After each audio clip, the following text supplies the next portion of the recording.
Uzaklardaki savaşlarda can veren hükümdarın cenazesinin başkente getirilmesi, bazen haftalar süreceği için mumyalanması zaten şarttı.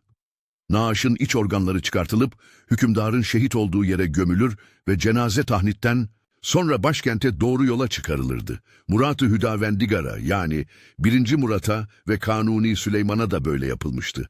Ve Sultan Murat'ın Bosna'daki, Kanuni'nin de Macaristan'daki ikinci mezarlarında iç organları gömülüydü. Fatih Sultan Mehmet de başkentinden uzakta vefat eden hükümdarlarımızdandı.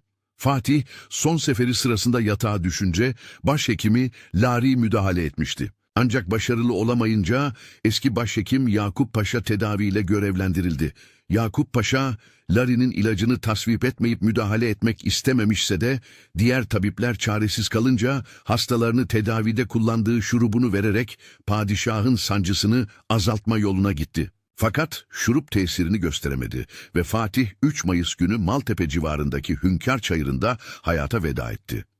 Kısa bir süre sonra iktidar savaşı başlayınca devlet yetkilileri ne yazık ki Fatih Sultan Mehmet'in naaşını unuttu.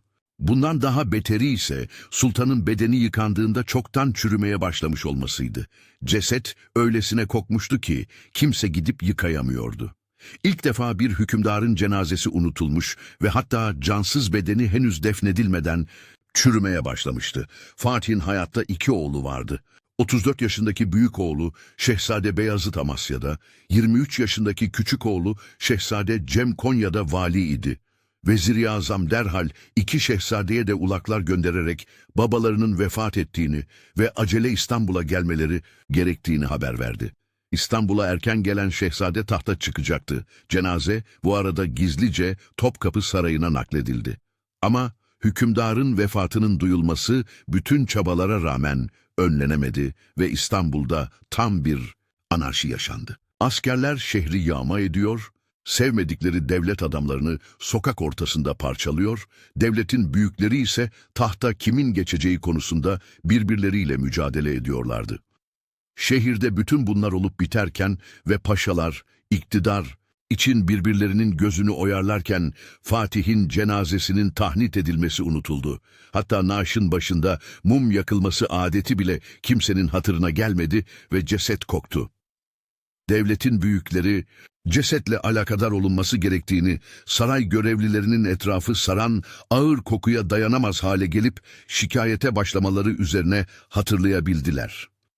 Tahnit işi bir uzman ve hükümdarın baltacılarının kethüdası, yani o zamanın bir çeşit saray muhafızı olan Kasım adındaki bir zat tarafından yapıldı. Kargaşa, Fatih'in Amasya'da valilik eden büyük oğlu Şehzade Bayezid'in 21 Mayıs günü İstanbul'a gelip vaziyete hakim olmasına kadar devam etti.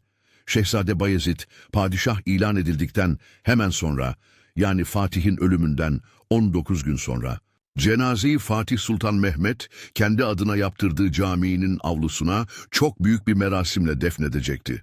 Fatih'in naaşıyla yakından alakadar olan ve dayanılmaz kokuya rağmen tahniti yapan baltacılar kethüdası Kasım ise terfi ettirilerek kapıcı kadrosuna alındı.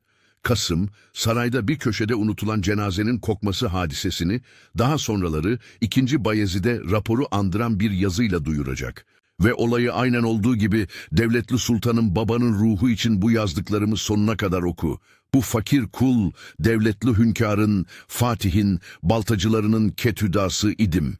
Hünkârın vefatından sonra üzerinde 3 gün 3 gece mum yanmadı.